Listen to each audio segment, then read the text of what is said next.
ਹੁਣ ਤੁਸੀਂ Punjabi radio USA ਨੂੰ ਆਪਣੇ ਫੋਨ ਨੰਬਰਾਂ ਤੋਂ ਸੁਣ ਸਕਦੇ ਹੋ, ਜਿਸ ਦੇ ਵਿੱਚ USA ਦੇ ਲਈ 832 551 5029, 8325515029 ਜਾਂ 605 475 6868, 6054756868।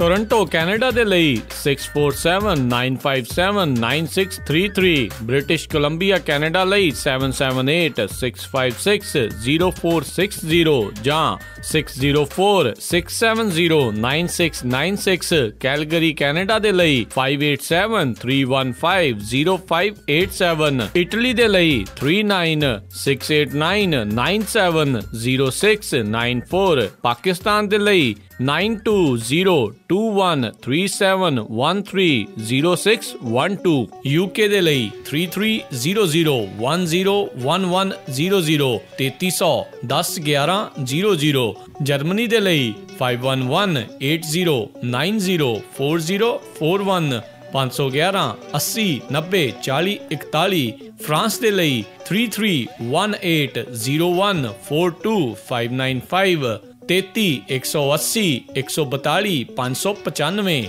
ਆਸਟ੍ਰੇਲੀਆ ਦੇ ਲਈ 612080805601,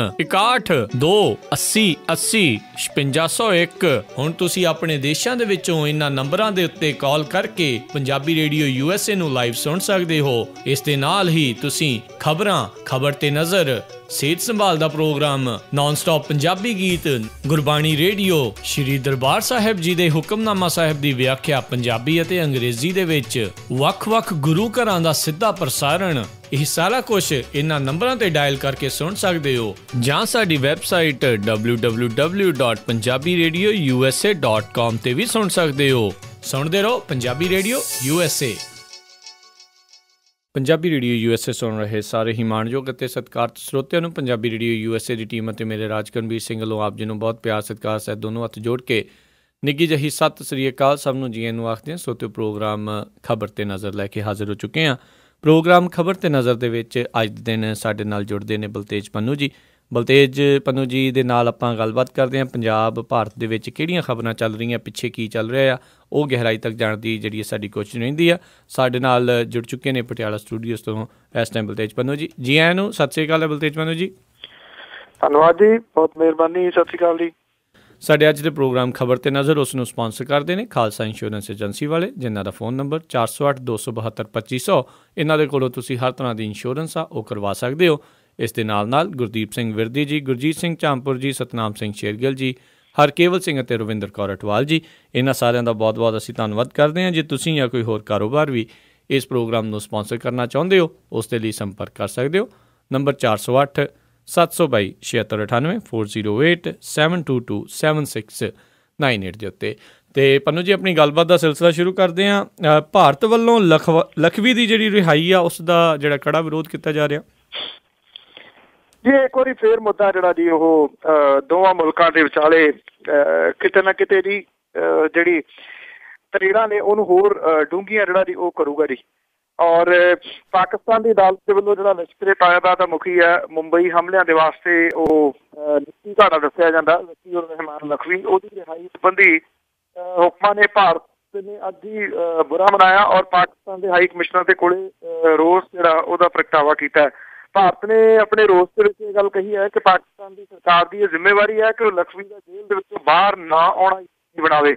ਔਰ ਅਦਾਲਤ ਦੇ ਫੈਸਲੇ ਤੋਂ ਬਾਅਦ ਭਾਰਤ ਦੇ ਜਿਹੜੇ ਕਾਰਜਕਾਰੀ ਵਿਦੇਸ਼ ਸਕੱਤਰ ਨੇ ਅਨਿਲ ਵਧਵਾ ਨੇ ਪਾਕਿਸਤਾਨ ਦੇ ਹਾਈ ਕਮਿਸ਼ਨਰ ਅਬਦੁਲ ਬਾਸਿਤ ਨੂੰ ਸਾਊਥ ਬਲਾਕ ਦੇ ਵਿੱਚ ਬੁਲਾਇਆ ਅਤੇ ਇਸ ਫੈਸਲੇ ਦੀ ਜਿਹੜੀ ਨਾਰਾਜ਼ਗੀ ਆ ਉਹ ਪ੍ਰਗਟ ਜਿਹੜੀ ਉਹ ਕੀਤੀ। ਔਰ ਪਾਕਿਸਤਾਨ ਦੇ ਜੇਲ੍ਹ ਅਧਿਕਾਰੀਆਂ ਨੇ 2008 ਦੇ ਮੁੰਬਈ ਦਹਿਸ਼ਤੀ ਹਮਲਿਆਂ ਦੇ ਮੁੱਖ ਸਾਜ਼ਿਸ਼ਕਾਰ ਜ਼ਕੀ ਉਰ ਰਹਿਮਾਨ ਲਖਵੀ ਨੂੰ ਸਿਰਫ ਫੈਕਸ ਰਾਹੀਂ ਮਿਲੇ ਅਦਾਲਤੀ ਹੁਕਮਾਂ ਦੇ ਆਧਾਰ ਤੇ ਰਿਹਾ ਕਰਨ ਨੂੰ ਨਾ ਕਰਤੀ ਹੈ ਜੀ।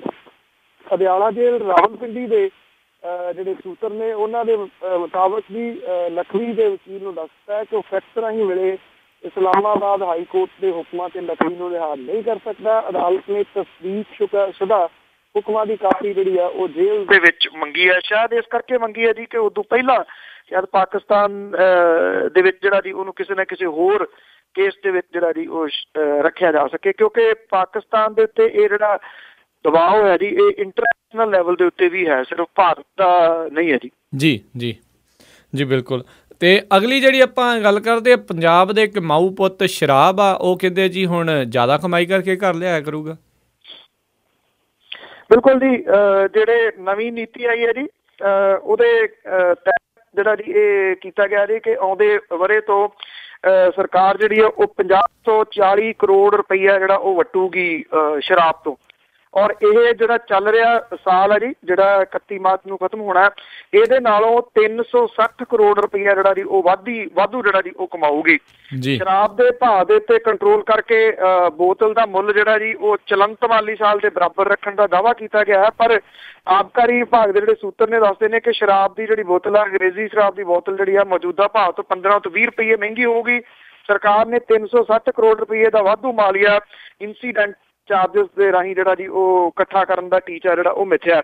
ਸਰਕਾਰ ਦੇ ਵੱਲੋਂ ਇਸ ਸਮੇਂ ਪ੍ਰਤੀ ਪ੍ਰੂਫ ਲੀਟਰ 243 ਰੁਪਈਏ ਵੱਟੇ ਜਾਂਦੇ ਨੇ, ਜਿਹੜੇ ਕਿ 255 ਰੁਪਈਏ ਜਿਹੜੇ ਉਹ ਕਰ ਦਿੱਤੇ ਗਏ ਨੇ ਜੀ। ਨਵੀਂ ਨੀਤੀ ਜਿਹੜੀ ਹੈ ਜੀ ਉਹ ਸ਼ਰਾਬ ਦਾ ਕੋਟਾ ਵਧਾ ਕੇ ਠੇਕੇਦਾਰਾਂ ਨੂੰ ਮਾਲੀ ਰਾਹਤ ਜਿਹੜੀ ਹੈ ਜੀ ਉਹ ਦਊਗੀ। ਮੈਰਿਜ ਪੈਲੇਸਿਸ, ਵਿਆਹਾਂ ਦੇ ਵਿੱਚ ਜਿਹੜੇ ਕਰਨ ਵਾਲੇ ਨੇ ਜੀ, ਮੈਰਿਜ ਪੈਲੇਸਿਸ ਦੇ ਵਿੱਚ ਜਿਹੜੇ ਵਿਆਹ ਕਰਦੇ ਨੇ, ਉਹਨਾਂ ਨੂੰ ਛੋਟ ਦਿੱਤੀ ਗਈ ਹੈ। ਸਰਕਾਰ ਨੇ ਪੈਲੇਸ ਤੇ ਸਰਕਲ ਵਿੱਚੋਂ ਕਿਸੇ ਵੀ ਠੇਕੇ ਤੋਂ ਸ਼ਰਾਬ ਖਰੀਦਣ ਦੀ ਖੁੱਲ੍ਹ ਦੇ ਦਿੱਤੀ ਹੈ। ਵਿਆਹਾਂ ਦੇ ਵਿੱਚ ਠੇਕੇਦਾਰਾਂ ਦੇ ਵੱਲੋਂ ਮਾਰੇ ਜਾਂਦੇ ਛਾਪੇ ਜਿਹੜੇ ਨੇ ਉਹ 'ਤੇ ਪਾਬੰਦੀ ਜਿਹੜੀ ਆ ਲਾਤੀ ਹੈ। ਜਦੋਂ ਤੁਸੀਂ ਕਿਸੇ ਫੰਕਸ਼ਨ ਦੇ ਵਾਸਤੇ ਇਹ ਸ਼ਰਾਬ ਲਓਗੇ ਤਾਂ ਆਮ ਠੇਕੇ ਦੇ ਨਾਲੋਂ ਜਿਹੜੀ ਹੈ ਜੀ ਉਹ ਸਸਤੀ ਹੋਊਗੀ। ਇੱਕ ਹੋਰ ਵੱਡੀ ਜਿਹੜੀ ਹੈ ਜੀ ਮੰਗ ਉਹ ਪ੍ਰਵਾਨ ਕਰਦਿਆਂ ਹੋਇਆ ਜਿਹੜੀ ਦੇਸੀ ਸ਼ਰਾਬ ਹੈ ਉਹਦੀਆਂ ਕੀਮਤਾਂ ਘਟਾਈਆਂ ਜਾ ਰਹੀਆਂ ਨੇ, ਤੇ ਇਹਦੇ ਨਾਲ ਜਿਹੜੀ ਹੈ ਜੀ ਇਹਨੂੰ ਸਟਰੋਂਗ ਕੀਤਾ ਜਾ ਰਿਹਾ, ਜਿਹੜੀ ਦੇਸੀ ਸ਼ਰਾਬ ਹੈ ਜੀ। ਸੋ ਕਿਆ ਯਾਦ ਕਰਨਗੇ ਜੀ ਪੰਜਾਬੀ। ਸੋ ਇਹਨਾਂ ਕੀਤਾ ਜੀ ਕਿ ਜਿਹੜੇ 6464 ਠੇਕੇ ਨੇ ਉਹਨਾਂ ਨੂੰ ਜਿਹੜਾ ਹੈ ਜੀ ਹੋਰ ਵਧਾਇਆ ਨਹੀਂ ਜਾ ਰਿਹਾ। ਇਹ ਬਹੁਤ ਵੱਡਾ ਇੱਕ ਅਹਿਸਾਨ ਜਿਹੜਾ ਉਹ ਪੰਜਾਬ ਦੀ ਸਰਕਾਰ ਨੇ ਕਰ ਦਿੱਤਾ ਹੈ। ਪਰ ਜਿਹੜੀ ਹੈ ਜੀ ਪੈਲਸਿਸ ਦੇ ਵਿੱਚ ਸ਼ਰਾਬ ਸਸਤੀ ਤੇ ਦੇਸੀ ਜਿਹੜੀ ਹੈ ਜੀ ਉਹਦਾ ਜਿਹੜਾ ਸਰੂਰ ਹੈ ਉਹ ਵਧਾ ਦਿੱਤਾ ਜੀ। ਬਿਲਕੁਲ ਜੀ, ਇਹ ਚਾਹੁੰਦੇ ਨਹੀਂ ਹੈ ਵੀ ਸ਼ਾਇਦ ਜਿਹੜਾ ਜੇ ਕੋਈ ਬਚਿਆ ਹੋਇਆ ਆ ਉਹ ਵੀ ਸ਼ਰਾਬ ਤੋਂ ਜਿਹੜਾ ਜੀ ਵਾਂਝਾ ਰਹਿ ਜਾਵੇ। ਅਤੇ ਅਗਲੀ ਜਿਹੜੀ ਆਪਾਂ ਗੱਲ ਕਰਦੇ ਹਾਂ, ਫਿਰੋਜ਼ਪੁਰ ਦੇ ਵਿੱਚ ਇੱਕ ਬੜੇ ਭਿਆਨਕ ਸੜਕ ਹਾਦਸੇ ਦੇ ਵਿੱਚ 8 ਜਣਿਆਂ ਦੀ ਮੌਕੇ 'ਤੇ ਮੌਤ ਹੋ ਗਈ। ਸੜਕ ਹਾਦਸੇ ਤਾਂ ਇਸ ਵੇਲੇ ਜੀ ਜਿਹੜਾ ਪੰਜਾਬ ਹੈ ਉਹਦੇ ਵਾਸਤੇ ਸਭ ਤੋਂ ਵੱਡੀ ਮੁਸੀਬਤ ਜਿਹੜਾ ਜੀ ਉਹ ਬਣੇ ਹੋਏ ਨੇ। ਪਰ ਗੱਲ ਇਹ ਹੈ ਜੀ ਕਿ ਇਹਦੇ ਉੱਤੇ ਕੁਛ ਵੀ ਨਹੀਂ ਹੋ ਰਿਹਾ। ਆਪਾਂ ਕੱਲ ਵੀ ਗੱਲ ਕਰਕੇ ਹਟਿਆ ਜੀ, ਜਿਹੜਾ ਜਗਦੇਵ ਸਿੰਘ ਤਲਵੰਡੀ ਹੋਰਾਂ ਦਾ ਪੋਤਰਾ ਜਿਹੜਾ ਤੇਜ਼ ਰਫ਼ਤਾਰ ਨੇ ਲੈ ਲਿਆ ਜੀ। ਇਹ ਕਿਹਾ ਜਾਂਦਾ ਜੀ ਕਿ ਉਹਨੂੰ ਗੱਡੀ ਬਹੁਤ ਤੇਜ਼ ਚਲਾਉਣ ਦਾ ਸ਼ੌਕ ਸੀਗਾ ਜੀ। ਇਹ ਜਿਹੜਾ ਜੀ ਹਾਦਸਾ ਵਾਪਰਿਆ, ਇਹ ਵਾਪਰਿਆ ਜੀ ਫਿਰੋਜ਼ਪੁਰ ਦੇ ਨਜ਼ਦੀਕ ਜੀ, ਫਿਰੋਜ਼ਪੁਰ ਫਾਜ਼ਿਲਕਾ ਸੜਕ ਦੇ ਉੱਤੇ ਪਿੰਡ ਪੈਂਦਾ ਅਲਫੂਕੇ। ਇਹਦੇ ਕੋਲੇ ਸਵੇਰ ਦੇ 7:30 ਵਜੇ ਜਿਹੜਾ ਜੀ ਇਹ ਹਾਦਸਾ ਵਾਪਰਿਆ, ਜਿਹਦੇ ਵਿੱਚ ਇੱਕ ਜਿਹੜੀ ਟੈਂਪੋ ਟਰੈਕਸ ਹੈ ਜੀ, ਵੱਡੀ ਗੱਡੀ ਹੁੰਦੀ ਹੈ, ਇਹਦੇ ਵਿੱਚ ਸਵਾਰ ਹੋ ਕੇ ਇਹ ਨਕੋਦਰ ਕੋਲੇ ਡੇਰਾ ਪੈਂਦਾ ਇੱਕ ਢੇਸੀਆਂ, ਉੱਥੇ ਜਾ ਰਹੇ ਸੀਗੇ ਜੀ। ਮੈਂ ਗਲਤ ਨਹੀਂ ਤਾਂ ਉੱਥੇ ਭੂਤ ਭਾਤ ਕੱਢਦੇ ਆ ਜੀ ਕੋਈ। ਉੱਥੇ ਜਿਹੜਾ ਜੀ ਇਹ ਸਾਰੇ ਜਾ ਰਹੇ ਸੀਗੇ, ਅੱਗੋਂ ਆਉਂਦਾ ਜਿਹੜਾ ਰੋਂਗ ਸਾਈਡ ਟਰੱਕ ਸੀਗਾ ਜਿਹਨੇ ਕਿ ਦੂਸਰੇ ਵਹੀਕਲ ਨੂੰ ਜਿਹੜਾ ਉਹ ਕ੍ਰੋਸ ਕਰ ਰਿਹਾ ਸੀਗਾ, ਉਹ ਇਸ ਟਰੈਕ ਦੇ ਵਿੱਚ ਵੱਜਿਆ ਔਰ ਇਹਦੀ ਕਾਫੀ ਦੂਰ ਤੱਕ ਜਿਹੜਾ ਜੀ ਇਹਨੂੰ ਧੂ ਕੇ ਲੈ ਗਿਆ। ਇਹਦੇ ਵਿੱਚ 8 ਲੋਕ ਜਿਹੜੇ ਉਹ ਮੌਕੇ ਦੇ ਉੱਤੇ ਮਾਰੇ ਗਏ, 4 ਔਰਤਾਂ ਤੇ 8 ਸਾਲਾਂ ਦਾ ਬੱਚਾ ਜਿਹੜਾ ਜੀ ਇਹਦੇ ਵਿੱਚ ਜਿਹੜਾ ਉਹ ਸ਼ਾਮਲ ਹੈ। ਇਹ ਜਿਹੜੇ ਸਨ ਜੀ ਇਹ ਸਾਰੇ ਇੱਕੋ ਪਿੰਡ ਦੇ ਜਿਹੜੇ ਉਹ ਦੱਸੇ ਗਏ ਨੇ ਜਿਹੜੇ ਮਰਨ ਵਾਲੇ ਨੇ ਜੀ। ਇਹ ਪਿੰਡ ਛਾਂਗਾ ਰਾਏ ਉਤਾਰ ਦੇ ਰਹਿਣ ਵਾਲੇ ਸੀਗੇ ਜੀ, ਔਰ ਇਹਨਾਂ ਦੇ ਵਿੱਚ ਕੁਝ ਪਿੰਡ ਜਿਹੜੇ ਸ਼ਿਕਾਰਗੜ੍ਹ ਦੇ ਵਿੱਚ ਵੀ ਰਹਿੰਦੇ ਸੀਗੇ ਜੀ।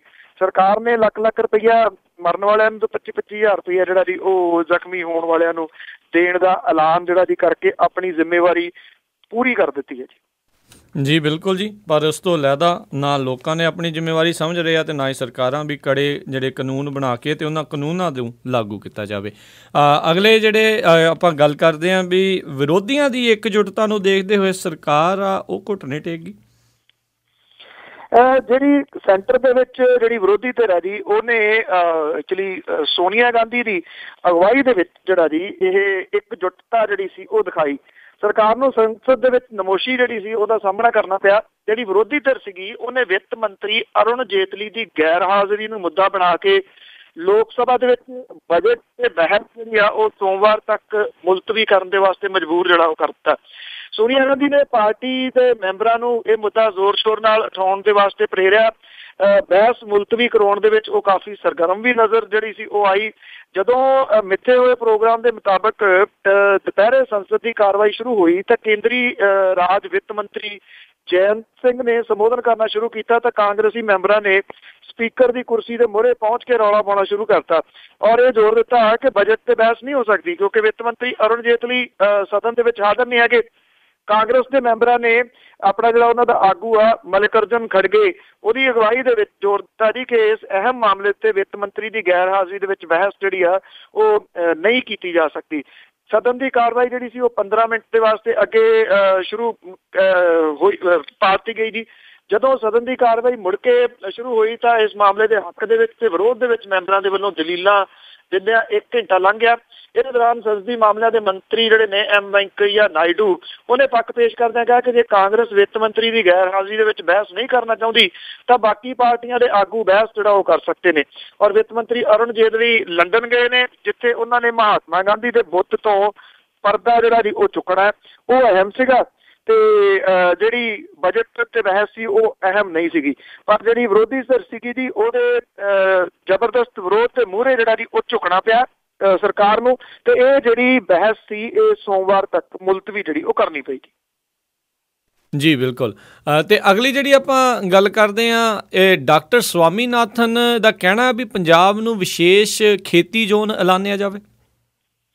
ਡਾਕਟਰ ਸਵਾਮੀਨਾਥਨ ਉਹਨਾਂ ਦੀ ਜਿਹੜੀ ਰਿਪੋਰਟ ਉਹਨਾਂ ਨੇ ਪਹਿਲਾਂ ਵੀ ਜਿਹੜੀ ਦਿੱਤੀ ਸੀਗੀ ਉਹਨੂੰ ਜਿਹੜਾ ਲਾਗੂ ਕਰਨ ਤੋਂ ਨਾ ਸੈਂਟਰ ਦੀ ਸਰਕਾਰ ਨੇ ਪਿਛਲੇ ਦਿਨਾਂ ਦੇ ਵਿੱਚ ਕੀਤੀ ਆ। ਉਹਨੇ ਕਈ ਸਿਫਾਰਸ਼ਾਂ ਜਿਹੜੀਆਂ ਜੀ ਉਹ ਕਿਸਾਨਾਂ ਦੇ ਬਾਰੇ ਦੇ ਵਿੱਚ ਜਿਹੜੀਆਂ ਕੀਤੀਆਂ ਸਨ ਔਰ ਹੁਣ ਜਿਹੜਾ ਜੀ ਡਾਕਟਰ ਸਵਾਮੀਨਾਥਨ ਇੱਥੇ ਆਏ ਸਨ ਜੀ ਪੰਜਾਬ ਉਹ ਚੰਡੀਗੜ੍ਹ ਹੋ ਕੇ ਗਏ ਨੇ। ਉਹਨਾਂ ਨੇ ਕੇਂਦਰ ਸਰਕਾਰ ਦੇ ਵੱਲੋਂ ਜਿਹੜੀਆਂ ਖਾਸ ਰਿਆਇਤਾਂ ਦੇ ਵਾਸਤੇ ਬਣਾਏ ਗਏ SEZ ਨੇ ਜਿਹੜੇ ਸਪੈਸ਼ਲ ਇਨਵੈਸਟੀਗੇਸ਼ਨ ਜਿਹੜੇ ਸਪੈਸ਼ਲ ਜਿਹੜੇ ਜ਼ੋਨ ਨੇ ਔਰ ਉਹਨਾਂ ਦੇ ਬਾਰੇ ਦੇ ਵਿੱਚ ਇੱਕ ਬੜੀ ਗੰਭੀਰ ਟਿੱਪਣੀ ਜਿਹੜੀ ਆ ਜੀ ਉਹ ਕੀਤੀ ਹੈ। ਇਹ ਵੀ ਉਦੋਂ ਜਦੋਂ ਲੈਂਡ ਬਿੱਲ ਹੁਣੇ ਪਾਸ ਹੋ ਕੇ ਹਟਿਆ ਤੇ ਅਕਾਲੀ ਦਲ ਨੇ ਇਹਦੇ ਉੱਤੇ ਜਿਹੜੀ ਇਹਨਾਂ ਦੀ ਵੋਟਾਂ ਪਾਈਆਂ ਨੇ ਇਸ ਕਾਲੇ ਕਾਨੂੰਨ ਦੇ ਉੱਤੇ।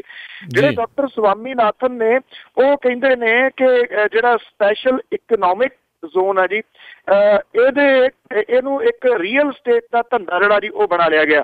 ਉਹਨਾਂ ਨੇ ਕਿਹਾ ਕਿ ਇਹਦਾ ਫਾਇਦਾ ਨਹੀਂ ਹੋਇਆ ਪਰ ਪੰਜਾਬ ਨੂੰ ਵਿਸ਼ੇਸ਼ ਖੇਤੀ ਜ਼ੋਨ ਜਿਹੜਾ ਜੀ SEZ ਜਿਹੜਾ ਜੀ ਉਹ ਐਲਾਨ ਕੇ ਦੇਸ਼ ਦਾ ਖੁਰਾਕੀ ਪੱਖ ਤੋਂ ਭਵਿੱਖ ਜਿਹੜਾ ਜੀ ਉਹ ਸੁਰੱਖਿਅਤ ਕੀਤਾ ਜਾ ਸਕਦਾ ਹੈ। ਜੇ ਡਾਕਟਰ ਸਵਾਮੀਨਾਥਨ ਉਹਨਾਂ ਦੀ ਜਿਹੜੀ ਸਿਫਾਰਿਸ਼ ਹੈ ਇਹ ਬੜੀ ਅਹਿਮੀਅਤ ਜਿਹੜੀ ਆ ਜੀ ਉਹ ਰੱਖਦੀ ਹੈ ਕਿ ਜੇ ਇੱਥੇ ਪੰਜਾਬ ਦੇ ਵਿੱਚੋਂ ਜ਼ਮੀਨਾਂ ਜਿਹੜੀਆਂ ਨੇ ਉਹ ਨਾ ਅਕਵਾਇਰ ਕੀਤੀਆਂ ਜਾਣ ਤਾਂ ਇਹ ਪੰਜਾਬ ਦਾ ਕੁਝ ਜਿਹੜਾ ਜੀ ਉਹ ਭਲਾ ਹੋ ਸਕਦਾ। ਪਰ ਮੁਸ਼ਕਿਲ ਇਹ ਹੈ ਕਿ ਜਿਹੜੇ ਲੋਕ ਸੱਤਾ ਦੇ ਉੱਤੇ ਬਿਠਾਏ ਹੋਏ ਨੇ ਪੰਜਾਬ ਵਾਲਿਆਂ ਨੇ ਉਹਨਾਂ ਨੇ ਤਾਂ ਇੱਕ ਜਿਹੜੀ ਉਹਨਾਂ ਨੂੰ ਮਿਲੀ ਹੋਈ ਹੈ ਜੀ ਮੰਤਰੀ ਦੀ ਕੁਰਸੀ ਉਹਨੂੰ ਬਚਾਉਣ ਦੀ ਖਾਤਰ ਉਹ ਕੁਝ ਵੀ ਦਾਅ ਦੇ ਉੱਤੇ ਜਿਹੜਾ ਜੀ ਉਹ ਪੰਜਾਬ ਸਰਕਾਰ ਦਾ ਲਾਉਣ ਦੇ ਵਾਸਤੇ ਤਿਆਰ ਨੇ। ਸਵਾਮੀਨਾਥਨ ਜਿਹੜੇ ਨੇ ਉਹਨਾਂ ਨੇ ਕਿਹਾ ਕਿ ਬੇਸ਼ੱਕ ਇਹ ਜਿਹੜਾ ਕਾਨੂੰਨ ਆ ਜੀ ਉਹਦੇ ਬਾਰੇ ਬਹੁਤ ਗਿਣਤੀ ਦੇ ਜ਼ੋਰ ਦੇ ਉੱਤੇ ਕਾਨੂੰਨ ਪਾਸ ਕਰਾ ਲੈਣਾ ਮਹੱਤਵਪੂਰਨ ਨਹੀਂ ਆ ਬਲਕਿ ਕਿਸਾਨਾਂ ਦੀ ਹਿੱਸੇਦਾਰੀ ਸ਼ਮੂਲੀਅਤ ਕਿਸਾਨਾਂ ਦੀ ਰੋਜ਼ੀ ਰੋਟੀ ਇਹ ਜ਼ਮੀਨ ਜਿਹੜੀ ਉਹ ਲੈਣੀ ਇਹਦਾ ਮਕਸਦ ਸਪਸ਼ਟ ਕੀਤੇ ਬਿਨਾਂ ਇਹ ਲੈਂਡ ਬਿੱਲ ਜਿਹੜਾ ਜੀ ਇਹਨੂੰ ਇਹ ਠੀਕ ਨਹੀਂ ਹੋਏਗਾ। ਉਹਨਾਂ ਨੇ ਕਿਹਾ ਕਿ ਦੇਸ਼ ਨੂੰ ਸਮਝਣਾ ਚਾਹੀਦਾ ਹੈ ਕਿ 90% ਜ਼ਮੀਨ ਤੋਂ ਆਉਣੀ ਹੈ। ਅਨਾਜ ਪੈਦਾਵਾਰ ਵਾਲੀ ਜ਼ਮੀਨ ਹੋਰ ਕੰਮਾਂ ਲਈ ਵਰਤਣ ਦੇ ਮੌਕੇ ਦਿੱਤੇ ਸਾਵਧਾਨੀ ਤੋਂ ਕੰਮ ਜਿਹੜਾ ਉਹ ਲੈਣ ਦੀ ਜ਼ਰੂਰਤ ਹੈ। ਡਾਕਟਰ ਸਵਾਮੀਨਾਥਨ ਹੋਰੇ ਸਿਆਣੇ ਬੰਦੇ ਨੇ ਸਿਆਣੀ ਗੱਲ ਉਹਨਾਂ ਨੇ ਕੀਤੀ ਹੈ ਪਰ ਮੁਸ਼ਕਿਲ ਇਹ ਹੈ ਕਿ ਬਿਨਾਂ ਦਿਮਾਗ ਵਾਲੇ ਜਿਹੜੇ ਲੋਕ ਨੇ ਉਹਨਾਂ ਨੂੰ ਕੌਣ ਸਮਝਾਵੇ ਇਹ ਗੱਲ ਕਿ ਜਿੱਥੇ ਉਹ ਸਾਈਨ ਕਰ ਆਏ ਨੇ ਉੱਥੇ ਸ਼ਾਇਦ ਉਰਦੂ ਦਾ ਸ਼ੇਰ ਜਿਹੜਾ ਦੀ ਜ਼ਰੂਰ ਢੁੱਕਦਾ ਹੈ ਲਮਹੋਂ ਮੇ ਖਤਾ ਕੀ ਸਦੀਆਂ ਮੇ ਸਜ਼ਾ ਪਾਈ। ਜੀ ਜੀ ਜੀ ਜੀ ਬਿਲਕੁਲ ਬਿਲਕੁਲ। ਅਗਲੀ ਜਿਹੜੀ ਆਪਾਂ ਗੱਲ ਕਰਦੇ ਹਾਂ ਜਗਦੀਸ਼ ਭੋਲੇ ਨੂੰ ਜਿਹੜਾ ਮੀਡੀਆ ਤੋਂ ਦੂਰ ਰੱਖਿਆ ਜਾ ਰਿਹਾ ਪੁਲਿਸ ਦੁਆਰਾ ਜਦੋਂ ਪੇਸ਼ੀ ਤੇ ਲੈ ਕੇ ਗਏ। ਮੀਡੀਆ ਤੋਂ ਤਾਂ ਉਂਝ ਹੀ ਦੂਰ ਜਿਹੜਾ ਜੀ ਰੱਖਿਆ ਜਾਂਦਾ। ਪਿਛਲੇ ਦਿਨਾਂ ਦੇ ਵਿੱਚ ਕੋਈ ਜਿਹੜੀ ਇੱਕ ਕਿਹਾ ਗਿਆ ਸੀਗਾ ਕਿ ਚੈਨਲ ਦੇ ਉੱਤੇ ਨੇ ਗੱਲਬਾਤ ਕੀਤੀ ਹੈ ਇਹਨੂੰ ਬੜਾ ਉਭਾਰਿਆ ਗਿਆ ਜੀ ਕਿ ਉਹਨੇ ਤਾਂ ਬਿਕਰਮ ਸਿੰਘ ਮਜੀਠੀਆ ਉਹਨਾਂ ਨੂੰ ਕਲੀਨ ਚਿੱਟ ਦੇਤੀ। ਹੁਣ ਕਲੀਨ ਚਿੱਟਾਂ ਸਰਕਾਰ ਇਹੋ ਜਿਹੇ ਬੰਦਿਆਂ ਤੋਂ ਵੀ ਭਾਲਦੀ ਹੈ ਜਿਨ੍ਹਾਂ ਦੇ ਉੱਤੇ ਪਹਿਲਾਂ ਹੀ ਮੋਟੇ ਜਿਹੜੇ ਦੋਸ਼ ਲੱਗੇ ਹੋਏ ਨੇ ਵੀ ਉਹਦੀ ਕਲੀਨ ਚਿੱਟ ਪਤਾ ਨਹੀਂ ਕਿੱਡੇ ਕੁ ਮਾਇਨੇ ਰੱਖਦੀ ਹੈ। ਭੋਲੇ ਤੋਂ ਮੀਡੀਆ ਨੂੰ ਬਿਲਕੁਲ ਦੂਰ ਰੱਖਿਆ ਗਿਆ ਜੀ। ਜਲੰਧਰ ਦੇ ਵਿੱਚ 1 ਕਿਲੋ ਹੈਰੋਇਨ ਵਾਲੇ ਮਾਮਲੇ ਦੇ ਵਿੱਚ ਉਹਨੂੰ ਲਿਆਂਦਾ ਗਿਆ ਸੀ ਪੇਸ਼ੀ ਭੁਗਤਣ ਦੇ ਵਾਸਤੇ।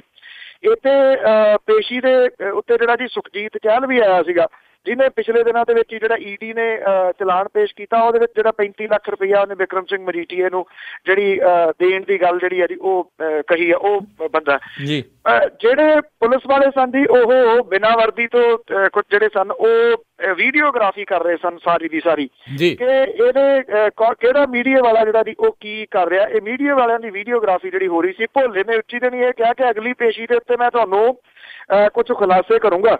ਹੁਣ ਅਗਲੀ ਪੇਸ਼ੀ ਜਿਹੜੀ ਆ ਜੀ ਉਹਦੇ ਵਾਸਤੇ ਵਕਤ ਜਿਹੜਾ ਉਹ ਪੁਲਿਸ ਨੂੰ ਪੈ ਜਾਊਗਾ ਕਿ ਅਗਲੀ ਪੇਸ਼ੀ ਦੇ ਉੱਤੇ ਜਿਹੜਾ ਜੀ ਉਹ ਕੀ ਕੀਤਾ ਜਾਵੇ ਤੇ ਕਿਵੇਂ ਜਿਹੜਾ ਜੀ ਉਹਨੂੰ ਰੋਕਿਆ ਜਾਵੇ। ਜੇ ਜਿਹੜਾ ਪਹਿਲਾਂ ਇਹ ਕਿਹਾ ਗਿਆ ਸੀਗਾ ਕਿਸੇ ਚੈਨਲ ਦੇ ਉੱਤੇ ਉਹਨੇ ਇੰਟਰਵਿਊ ਦਿੱਤੀ ਹੈ, ਕਲੀਨ ਚਿੱਟ ਦਿੱਤੀ ਹੈ, ਤੇ ਹੁਣ ਆਮੋ ਸਾਹਮਣੇ ਵੀ ਕਲੀਨ ਚਿੱਟ ਜਿਹੜੀ ਆ ਜੀ ਉਹ ਸਰਕਾਰ ਦਵਾ ਹੀ ਲਵੇ ਭੋਲੇ ਤੋਂ। ਜੇ ਭੋਲੇ ਦੀ ਕਲੀਨ ਚਿੱਟ ਦੇ ਨਾਲ ਕਿਸੇ ਨੇ ਕਲੀਨ ਹੋਣਾ ਤੇ ਮੇਰਾ ਖਿਆਲ ਉੱਥੋਂ ਤਾਂ ਜਿੰਨੀਆਂ ਮਰਜ਼ੀ ਛਪਵਾ ਕੇ ਉਹਦੇ ਤੇ ਸਟੈਂਪ ਕਰਵਾ ਕੇ ਤੇ ਮੀਡੀਆ ਵਾਲਿਆਂ ਨੂੰ ਵੰਡ ਦੇ ਵਿੱਚ। ਜੀ ਬਿਲਕੁਲ ਬਿਲਕੁਲ, ਕੋਈ ਪਤਾ ਨਹੀਂ ਜੀ, ਇਹ ਵਾਕਿਆ ਕਰ ਵੀ ਸਕਦੇ ਨੇ। ਅਗਲੀ ਜਿਹੜੀ ਆਪਾਂ ਗੱਲ ਕਰਦੇ ਹਾਂ, ਸੁਖਬੀਰ ਬਾਦਲ ਦੇ ਜਿਹੜੇ ਇੱਕ ਹੋਰ ਲਿਆਂਦੇ ਹੋਏ ਹੀਰੇ ਦੇ ਕੋਈ ਕਾਰਨਾਮੇ ਸਾਹਮਣੇ ਆਏ ਆ ਜੀ। ਹੀਰੇ ਤਾਂ ਇਹ ਲਿਆਂਦੇ ਨੇ ਜੀ ਛਾਂਟ ਕੇ, ਕਿ ਹੀਰਾ ਆਗੂ ਇੱਕ ਦਾ ਹੋਵੇ ਤਾਂ ਜੀ। ਇਹ ਜਸਕਰਨ ਸਿੰਘ ਭਾਟੀ ਨੇ, ਇਹ ਸਾਬਕਾ ਸਰਪੰਚ ਨੇ, ਸੁਖਬੀਰ ਸਿੰਘ ਬਾਦਲ ਹੋਰਾਂ ਦੇ ਖਾਸਮ ਖਾਸ ਨੇ ਜੀ। ਇਹ ਸੁੱਖ ਨਾਲ ਉਹਨਾਂ ਦੇ ਏਰੀਏ ਤੋਂ ਨੇ, ਲੰਬੀ ਤੋਂ। ਔਰ ਸੇਲਸ ਟੈਕਸ ਬੈਰੀਅਰ ਜਿਹੜਾ ਕਿੱਲਿਆਂ ਵਾਲੀ ਆ, ਇਹਦੇ ਸਰਕਾਰੀ ਅਮਲੇ ਦੇ ਨਾਲ ਉਹਨਾਂ ਨੇ ਕੁੱਟ ਕਟਾਪਾ ਵਾਹਵਾ ਕੀਤਾ ਜੀ। ਇਹ ਮਾਮਲਾ ਬਾਰਦਾਨੇ ਨਾਲ ਭਰੇ ਸਾਬਕਾ ਸਰਪੰਚ ਦੇ ਟਰੱਕ ਦੇ ਵੱਲੋਂ ਸੇਲਸ ਟੈਕਸ ਬੈਰੀਅਰ ਕਿੱਲਿਆਂ ਵਾਲੀ ਨੂੰ ਜ਼ਬਰਦਸਤੀ ਕ੍ਰਾਸ ਕਰਨ ਕਰਕੇ ਭਖਿਆ ਜੀ। ਅਕਾਲੀ ਆਗੂ ਵੱਲੋਂ ਜਿਹੜੇ ਇਹ ਕੁੱਟਮਾਰ ਕੀਤੀ ਗਈ ਆ, ਬੈਰੀਅਰ ਪੁਲਿਸ ਦੇ ਮੁਲਾਜ਼ਮ ਜਿਹੜਾ ਨਿਰਮਲ ਸਿੰਘ ਹੈ ਉਹਦੇ ਸੱਟਾਂ ਵੀ ਜਿਹੜੀਆਂ ਜੀ ਉਹ ਲੱਗੀਆਂ ਨੇ। ਸੇਲਸ ਟੈਕਸ ਵਿਭਾਗ ਨੇ ਜਸਕਰਨ ਸਿੰਘ ਭਾਟੀ ਦੇ ਖਿਲਾਫ ਲੰਬੀ ਥਾਣੇ ਦੇ ਵਿੱਚ ਲਿਖਤੀ ਸ਼ਿਕਾਇਤ ਜਿਹੜੀ ਹੈ ਜੀ ਉਹ ਕੀਤੀ ਹੈ। ਵਿਭਾਗ ਦਾ ਦੋਸ਼ ਹੈ ਕਿ ਜਸਕਰਨ ਸਿੰਘ ਭਾਟੀ ਜਿਹੜਾ ਉਹਦੇ ਦਬਾਅ ਪਾਉਣ ਦੀ ਮਨਸ਼ਾ ਦੇ ਨਾਲ ਆਪਣੇ ਟਰੱਕ ਨੂੰ ਅੱਗ ਲਾਉਣ ਦੀ ਕੋਸ਼ਿਸ਼ ਵੀ ਕੀਤੀ। ਦੂਜੇ ਪਾਸੇ ਭਾਟੀ ਨੇ ਬੈਰੀਅਰ ਮੁਲਾਜ਼ਮਾਂ ਦੇ ਖਿਲਾਫ ਕੁੱਟਮਾਰ ਕਰਕੇ 90,000 ਰੁਪਏ ਖੋਹਣ ਦੀ ਦਰਖਾਸਤ ਜਿਹੜੀ ਹੈ ਜੀ ਉਹ ਦੇ ਦਿੱਤੀ ਹੈ ਜੀ। ਇਹ ਪਤਾ ਲੱਗਾ ਜੀ ਕਿ ਜਦੋਂ ਇਹ ਟਰੱਕ ਜਿਹੜਾ ਘੇਰ ਲਿਆ, ਜਿਹੜਾ ਬਿਨਾਂ ਟੈਕਸ ਤੋਂ ਜਾ ਰਿਹਾ ਸੀਗਾ, ਤੇ ਜਿਹੜਾ ਜਸਕਰਨ ਸਿੰਘ ਭਾਟੀ ਸੀਗਾ ਆਪਣੀ ਗੱਡੀ ਲੈ ਕੇ ਆਇਆ, ਉਹਨੇ ਆ ਕੇ ਇੱਥੇ ਦੀ ਕੁੱਟਮਾਰ ਜਿਹੜੀ ਸੀਗੀ ਉਹ ਕਰਤੀ ਕਿ ਉਹਦਾ ਟਰੱਕ ਰੋਕਣ ਦੀ ਹਿੰਮਤ ਜਿਹੜੀ ਆ ਜੀ ਉਹ ਕਿਵੇਂ ਪਈ ਹੈ। ਹੁਣ ਜਦੋਂ ਇੱਕ ਭਾਟੀ ਨੇ ਵੀ ਦਰਖਾਸਤ ਦਿੱਤੀ ਹੈ, ਦੂਜੇ ਪਾਸੇ ਪੁਲਿਸ ਵਾਲਿਆਂ ਨੇ ਦਰਖਾਸਤ ਦਿੱਤੀ ਹੋਈ ਹੈ, ਬਣਨਾ ਕੀ ਹੈ ਇਸ ਮਸਲੇ ਦਾ ਦੱਸਣ ਦੀ ਜ਼ਰੂਰਤ ਨਹੀਂ ਹੈ ਜੀ। ਬਿਲਕੁਲ। ਪੰਜਾਬ ਵਿਧਾਨ ਸਭਾ ਦੇ ਇਜਲਾਸ ਦੇ ਵਿੱਚ ਕਾਂਗਰਸ ਨੇ ਕਹਿੰਦੇ ਜੀ ਚੰਗਾ ਹੰਗਾਮਾ ਕੀਤਾ ਜੀ। ਔਰ ਹੰਗਾਮਾ ਜਿਹੜਾ ਸੀਗਾ ਜੀ ਇਹ ਬਿਕਰਮ ਸਿੰਘ ਮਜੀਠੀਆ ਦੇ ਖਿਲਾਫ ਜਿਹੜਾ ਜੀ ਉਹ ਕੀਤਾ ਗਿਆ। ਨਸ਼ਿਆਂ ਦੇ ਮੁੱਦੇ ਦੇ ਉੱਤੇ ਜਿਹੜਾ ਜੀ ਉਹ ਕੀਤਾ ਗਿਆ। ਜਿਹੜੇ ਉਹਨਾਂ ਨੇ ਨਾਅਰੇਬਾਜ਼ੀ ਜਿਹੜੀ ਸੀ ਉਹ ਵਿਧਾਨ ਸਭਾ ਦੇ ਬਾਹਰ ਆ ਕੇ ਵੀ ਕੀਤੀ। ਜਦੋਂ ਕਾਂਗਰਸ ਵਾਲੇ ਨਾਅਰੇਬਾਜ਼ੀ ਕਰ ਰਹੇ ਸਨ ਤੇ ਜਗੀਰ ਕੌਰ ਵੀ ਆ ਕੇ ਨੇੜੇ ਖੜੋ ਗਏ ਤੇ ਉਹਨਾਂ ਨੇ ਸੁਖਪਾਲ ਸਿੰਘ ਖਹਿਰਾ ਦੇ ਖਿਲਾਫ ਜਿਹੜੀ ਨਾਅਰੇਬਾਜ਼ੀ ਉਹ ਸ਼ੁਰੂ ਕਰਤੀ। ਕਿਸੇ ਅਕਾਲੀ ਦਲ ਦੇ ਹੋਰ ਮੈਂਬਰ ਨੇ ਜਗੀਰ ਕੌਰ ਦਾ ਸਾਥ ਤਾਂ ਨਹੀਂ ਦਿੱਤਾ, ਪਰ ਉਹ ਆਪਣੀ ਨਾਅਰੇਬਾਜ਼ੀ ਜਿਹੜੀ ਸੀ ਉਹ ਕਰਦੀ ਰਹੀ। ਔਰ ਜਿਹੜੇ ਅਕਾਲੀ ਆਗੂ ਜਿਹੜੀ ਸੀਗੀ ਜੀ ਜਗੀਰ ਕੌਰ, ਜਦੋਂ ਉਹ ਆਈ ਤਾਂ ਜਿਹੜੇ ਕਾਂਗਰਸ ਵਾਲੇ ਸੀਗੇ ਜੀ ਉਹਦੇ ਨਾਲ ਹੱਸ ਕੇ ਮਿਲਦੇ ਵੀ ਰਹੇ। ਇਉਂ ਲੱਗਿਆ ਜੀ ਜਿਵੇਂ ਮੈਚ ਕਿਤੇ ਨਾ ਕਿਤੇ ਫਿਕਸ ਹੋਵੇ ਜੀ। ਇਹ ਜਿਹੜਾ ਜੀ ਕਾਂਗਰਸ ਵਾਲੇ ਸੀਗੇ ਉਹਨਾਂ ਨੇ ਵੀ ਖਾਨਾ ਪੂਰਤੀ ਜੀ ਜਿਹੜੀ ਇਹਨਾਂ ਦੀ ਉਹ ਕੀਤੀ। ਔਰ ਇਹ ਕਿਹਾ ਜਾ ਰਿਹਾ ਜੀ ਕਿ ਸੋਮਵਾਰ ਨੂੰ ਇਹ ਤੱਤੀ ਬਹਿਸ ਜਿਹੜੀ ਆ ਹੋ ਸਕਦੀ ਆ ਔਰ ਮਰਿਆਦਾ ਮਤਾ ਜਿਹੜਾ ਜੀ ਉਹ ਕਾਂਗਰਸ ਦੇ ਵੱਲੋਂ ਲਿਆਂਦਾ ਜਾ ਸਕਦਾ। ਜਿਹੜੇ ਭਾਜਪਾਈਏ ਨੇ ਉਹਨਾਂ ਦੇ ਹਾਲਾਤ ਜਿਹੜੇ ਜੀ ਕੁਛ ਏਦਾਂ ਦੇ ਹੋ ਗਏ ਕਿ ਦੋ ਪਈਆਂ ਵਿਸਰ ਗਈਆਂ ਸਦਕੇ ਮੇਰੀ ਢੂਈ ਦੇ। ਉਹਨਾਂ ਨੂੰ ਜਿਹੜੀਆਂ ਜੋ ਕੁਛ ਹੁੰਦਾ ਉਦੋਂ ਥੋੜੇ ਜਿਹੇ ਸਮੇਂ ਬਾਅਦ ਜਿਹੜਾ ਜੀ ਉਹ ਭੁੱਲ ਜਾਂਦੇ ਨੇ। ਕੱਲ ਬੜੇ ਵਿਟਰੇ ਹੋਏ ਸੀਗੇ ਜੀ ਕਿ ਅਸੀਂ ਤਾਂ ਆਉਣਾ ਹੀ ਨਹੀਂ ਗਾ ਸੈਸ਼ਨ ਦੇ ਵਿੱਚ। ਬਾਦਲ ਸਾਹਿਬ ਨੇ ਅੰਦਰ ਵਾੜ ਕੇ ਕੈਸੀ ਮਿੱਠੀ ਗੋਲੀ ਦਿੱਤੀ, ਕਹਿੰਦੇ ਲੈ ਆਵੇਂ ਇੱਕ ਦਿਨ ਦੇ ਵਾਸਤੇ ਅਸੀਂ ਤਾਂ ਬਾਈਕਾਟ ਕੀਤਾ ਸੀ, ਕੱਲ ਤੋਂ ਅਸੀਂ ਸੈਸ਼ਨ ਦੇ ਵਿੱਚ ਹਾਜ਼ਰ ਹਾਂ ਤੇ ਸਰਕਾਰ ਜਿਹੜੀ ਆ ਉਹ ਚਲਾਉਣ ਦੇ ਵਿੱਚ ਪੂਰੀ ਮਦਦ ਕਰਾਂਗੇ ਜੀ। ਬਿਲਕੁਲ। ਤੇ ਇਦਾਂ ਦਾ ਹੀ ਕਹਿੰਦੇ ਜੀ ਕੁਛ ਹਾਲਾਤ ਕੇਰਲਾ ਦੀ ਵਿਧਾਨ ਸਭਾ ਦੇ ਵਿੱਚ ਵੀ ਰਹੇ ਜਦ ਉੱਥੇ ਬਜਟ ਪੇਸ਼ ਕੀਤਾ ਜਾ ਰਿਹਾ ਸੀ। ਨਹੀਂ ਜੀ, ਕੇਰਲਾ ਵਾਲੇ ਤਾਂ ਜਿਹੜੇ ਜੀ ਉਹ ਜਿਹੜਾ ਕਿਸੇ ਟਾਈਮ ਉਹ ਬਹੁਤ ਅੱਗੇ ਲੰਘੇ ਜੀ। ਉਹਨਾਂ ਨੇ ਤਾਂ ਰੌਲਾ ਰੱਪਾ ਜਿਹੜਾ ਜੀ ਉਹ ਬਹੁਤ ਜ਼ਿਆਦਾ ਪਾਇਆ। ਉੱਥੇ ਤਾਂ ਕੁੱਟ ਕਟਾਪਾ ਬੜਾ ਹੋਇਆ ਕੇਰਲਾ ਦੀ ਵਿਧਾਨ ਸਭਾ ਦੇ ਵਿੱਚ। ਇੱਥੇ ਏਦਾਂ ਨਹੀਂ ਹੁੰਦਾ ਜੀ, ਕਿਉਂਕਿ ਜਿਹੜੇ ਫਿਕਸ ਜਿਹੜੇ ਆਪਾਂ ਬੜਾ ਲਫ਼ਜ਼ ਜਿਹੜਾ ਜੀ ਫੇਮਸ ਰਿਹਾ ਪਿਛਲੇ ਕੁਝ ਸਮੇਂ ਤੋਂ, ਇਹ ਮੈਚ ਜਿਹੜਾ ਜੀ ਪੰਜਾਬ ਵਾਲਾ ਤਾਂ ਫਿਕਸ ਹੈ ਜੀ। ਕਿਤੇ ਨਾ ਕਿਤੇ ਸਭ ਪਤਾ ਹੈ ਕਿ ਕਿਹਨੇ ਕੀ ਕਰਨਾ, ਕਿਹਦਾ ਕੀ ਰੋਲ ਹੋਊਗਾ, ਕਿੱਥੇ ਆ ਕੇ ਕਿਹਨੇ ਕੀ ਬੋਲਣਾ, ਕਿਹਨੇ ਕੀ ਨਹੀਂ ਬੋਲਣਾ ਜੀ, ਇਹ ਸਭ ਫਿਕਸ ਹੈ ਜੀ। ਜੀ ਜੀ। ਤੇ ਅਗਲੀ ਜਿਹੜੀ ਆਪਾਂ ਗੱਲ ਕਰਦੇ ਹਾਂ, ਪੰਜਾਬ ਦੇ ਭਾਸ਼ਾ ਵਿਭਾਗ ਦੀ ਦੁਰਦਸ਼ਾ ਜਿਹੜੀ ਲਗਾਤਾਰ ਸਾਹਮਣੇ ਆ ਰਹੀ ਹੈ, ਵੀ ਕਹਿੰਦੇ 3 ਰੁਪਈਏ ਦੀ ਟਿਕਟ ਲਾਉਣ ਦੇ ਲਈ ਰਸਾਲਿਆਂ ਤੇ ਹੈ ਨਹੀਂ। ਦੇਖੋ, ਇਹ ਆਪਣੇ ਆਪ ਦੇ ਵਿੱਚ ਹੀ ਜਿਹੜੀ ਹੈ ਉਹ ਕਈ ਸਵਾਲ ਖੜੇ ਕਰ ਜਾਂਦੀ ਹੈ ਕਿ ਭਾਸ਼ਾ ਵਿਭਾਗ, ਭਾਵ ਕਿ ਸਾਡੀ ਜਿਹੜੀ ਬੋਲੀ ਹੈ ਜੀ, ਜਿਹੜੀ ਮੇਨ, ਉਹਦਾ ਜਿਹੜਾ ਵਿਭਾਗ ਬਣਾਇਆ ਹੋਇਆ ਉਹਦਾ ਕੀ ਹਾਲ ਹੋਊਗਾ। ਉਹਦੀ ਦੁਰਦਸ਼ਾ ਜਿਹੜੀ ਹੈ ਜੀ ਐਸੀ ਹੋ ਗਈ, ਇੱਕ ਤਾਂ ਇੱਕ ਪਟਿਆਲੇ ਦੇ ਵਿੱਚ ਇਹਦਾ ਹੈੱਡ ਆਫਿਸ ਹੈ, ਇੱਕ ਤਾਂ ਉਹਦੀ ਜਗ੍ਹਾ ਦੇ ਉੱਤੇ ਕਬਜ਼ਾ ਕਰ ਲਿਆ ਜੀ ਪਿਛਲੇ ਦਿਨੀ ਪੰਜਾਬ ਸਰਕਾਰ ਨੇ। ਭਾਸ਼ਾ ਵਿਭਾਗ ਵਿਚਾਰਾ ਫੜਕ ਫੁੜਕ ਕੇ ਰਹਿ ਗਿਆ, ਕੁਝ ਵੀ ਉਹਦਾ ਬਣਿਆ ਨਹੀਂ। ਉੱਥੇ ਕਹਿੰਦੇ ਜੀ ਸਾਂਝ ਕੇਂਦਰ ਜਿਹੜਾ ਉਹ ਖੋਲ੍ਹਣਾ, ਉਹਦੀ ਬਿਲਡਿੰਗ ਜਿਹੜੀ ਆ ਉਹ ਸਾਰੀ ਹੋਣੀ ਸ਼ੁਰੂ ਹੋ ਗਈ। ਭਾਸ਼ਾ ਵਿਭਾਗ ਜਿਹੜਾ ਜੀ ਉਹਦੇ ਪਿੱਛੇ ਲੁਕ ਜਾਊਗਾ। ਹਾਲਾਤ ਉਹਦੇ ਪਹਿਲਾਂ ਹੀ ਮੰਦੇ ਨੇ, ਸਿਉਂਕ ਕਿਤਾਬਾਂ ਉੱਥੇ ਖਾ ਗਈ। ਉਹਨੂੰ ਮੇਨਟੇਨ ਕਰਨ ਦੇ ਵਾਸਤੇ ਸਰਕਾਰ ਦੇ ਪੱਲੇ ਪੈਸਾ ਨਹੀਂ ਹੈਗਾ। ਤੋ ਔਰ ਇੱਕ ਚਿੱਟਾ ਹਾਥੀ ਜਿਹੜਾ ਜੀ ਉਹ ਸਾਬਤ ਹੋ ਰਿਹਾ। ਭਾਸ਼ਾ ਦੇ ਉੱਤੇ ਪੈਸਾ ਖਰਚਣ ਦੇ ਵਾਸਤੇ ਜਾਂ ਭਾਸ਼ਾ ਵਿਭਾਗ ਦੇ ਉੱਤੇ ਪੈਸਾ ਖਰਚਣ ਦੇ ਵਾਸਤੇ ਸਰਕਾਰ ਦੇ ਪੱਲੇ ਕੁਛ ਨਹੀਂ ਹੈਗਾ ਜੀ। ਹੁਣ ਜਿਹੜੇ ਹਾਲਾਤ ਨੇ ਜੀ ਉਹ ਵੱਧ ਤੋਂ ਬੱਤਰ ਹੋ ਗਏ ਨੇ। ਜਿਹੜਾ ਭਾਸ਼ਾ ਵਿਭਾਗ ਆ ਜੀ ਉਹ ਕੁਛ ਰਸਾਲੇ ਜਿਹੜੇ ਆ ਜੀ ਉਹ ਮਹੀਨਾਵਾਰ ਛਾਪਦਾ। ਜਨ ਸਾਹਿਤ, ਪੰਜਾਬੀ ਦੁਨੀਆ ਪੰਜਾਬੀ ਦੇ ਨੇ, ਹਿੰਦੀ ਦਾ ਰਸਾਲਾ ਪੰਜਾਬ ਸੌਰਭ, ਜਦੋਂ ਕਿ ਉਰਦੂ ਦਾ ਰਸਾਲਾ ਪਰਜ਼ੇ ਆਦਮ ਜਿਹੜਾ ਜੀ ਉਹ ਛਾਪਦਾ। ਇਹ ਰਸਾਲੇ ਜਿਹੜੇ ਨੇ ਜੀ ਭੇਜੇ ਜਾਂਦੇ ਨੇ ਜਿਹੜੇ ਸਾਹਿਤ ਪ੍ਰੇਮੀ ਨੇ ਉਹਨਾਂ ਨੂੰ। 3 ਰੁਪਈਏ ਦੀ ਟਿਕਟ ਜਿਹੜੀ ਹੈ ਜੀ ਇੱਕ ਰਸਾਲੇ ਦੇ ਉੱਤੇ ਲੱਗਦੀ ਹੈ। ਹੁਣ ਹਾਲਾਤ ਇਹ ਬਣ ਗਏ ਨੇ ਕਿ 3 ਰੁਪਈਏ ਵੀ ਜਿਹੜੇ ਆ ਜੀ ਉਹ ਖਜ਼ਾਨੇ ਦੇ ਵਿੱਚ ਹੈ ਨਹੀਂ ਗਏ, ਤੇ ਇਹ ਰਸਾਲਾ ਛਪ ਕੇ ਆ ਗਿਆ। ਆ ਕੇ ਉੱਥੇ ਢੇਰ ਜਿਹੜੇ ਨੇ ਭਾਸ਼ਾ ਵਿਭਾਗ ਦੇ ਵਿੱਚ ਇੱਥੇ ਉਹ ਲੱਗੇ ਪਏ ਨੇ ਇਹਦੇ ਰਸਾਲੇ ਦੇ। ਟਿਕਟਾਂ ਕਿੱਥੋਂ ਆਉਣਗੀਆਂ ਇਹ ਨਹੀਂ ਪਤਾ ਜੀ, ਕਦੋਂ ਆਉਣਗੀਆਂ ਇਹ ਵੀ ਨਹੀਂ ਪਤਾ। ਇੱਕ ਜਿਹੜੀਆਂ ਮਾੜੀਆਂ ਮੋਟੀਆਂ ਕੋਈ ਕੋਸ਼ਿਸ਼ਾਂ ਸੀ ਉਹਨਾਂ ਨੂੰ ਵੀ ਬੰਦ ਕਰਨ ਦੇ ਵਾਸਤੇ ਪੂਰੇ ਜਿਹੜੇ ਯਤਨ ਨੇ ਉਹ ਉਹਨਾਂ ਦੇ ਤਹਿਤ ਇਹਦਾ ਸੱਤਿਆਨਾਸ਼ ਜਿਹੜਾ ਦੀ ਭਾਸ਼ਾ ਵਿਭਾਗ ਦਾ ਬਿਲਡਿੰਗ ਦੇ ਰੂਪ 'ਚ ਕੀਤਾ ਗਿਆ, ਜਗ੍ਹਾ ਦੇ ਰੂਪ ਦੇ ਵਿੱਚ ਕੀਤਾ ਗਿਆ। ਤੇ ਹੁਣ ਜਿਹੜਾ ਰਸਾਲਾ ਛਪਦਾ ਜੀ ਅਗਲੀ ਵਾਰੀ ਤੋਂ ਇਹ ਕਹਿ ਕੇ ਬੰਦ ਕਰ ਦਿੱਤਾ ਜਾਊਗਾ ਜੀ ਜਦੋਂ ਟਿਕਟਾਂ ਜੋਗੇ ਪੈਸੇ ਨਹੀਂ ਹੈਗੇ ਤੇ ਫਿਰ ਇਹਦੀ ਪ੍ਰਿੰਟਿੰਗ ਦੇ ਉੱਤੇ ਪੈਸੇ ਜਿਹੜੇ ਨੇ ਉਹ ਕਿਉਂ ਲਾਏ ਜਾਣ। ਜੀ ਜੀ ਜੀ। ਤੇ ਅਗਲੀ ਗੱਲ ਕਰਦੇ, ਨਾਗਪੁਰ ਦੇ ਇੱਕ RSS ਦੇ ਸੀਨੀਅਰ ਆਗੂ ਇਹ ਲਗਾਤਾਰ ਇਹ ਚੀਜ਼ਾਂ ਬੋਲਦੇ ਰਹਿੰਦੇ ਆ, ਜਦੋਂ ਕੋਈ ਹੋਰ ਘੱਟ ਗਿਣਤੀ ਵਾਲਾ ਇੱਦਾਂ ਦੀ ਕੋਈ ਚੀਜ਼ ਬੋਲਦਾ ਤੇ ਉਹਨਾਂ ਨੂੰ ਚੱਕ ਕੇ ਅੰਦਰ ਕਰ ਦਿੱਤਾ ਜਾਂਦਾ ਆ। ਦੱਤਾਤਰੇ ਹੌਂਸਾਵਲੇ ਜਿਹੜੇ ਉਹਨਾਂ ਨੇ ਕਿਹਾ ਵੀ ਭਾਰਤ ਦੇ ਵਿੱਚ ਘੱਟ ਗਿਣਤੀ ਕੋਈ ਵੀ ਨਹੀਂ, DNA ਤੋਂ ਫਿਰ ਸਾਰੇ ਹੀ ਹਿੰਦੂ ਆ।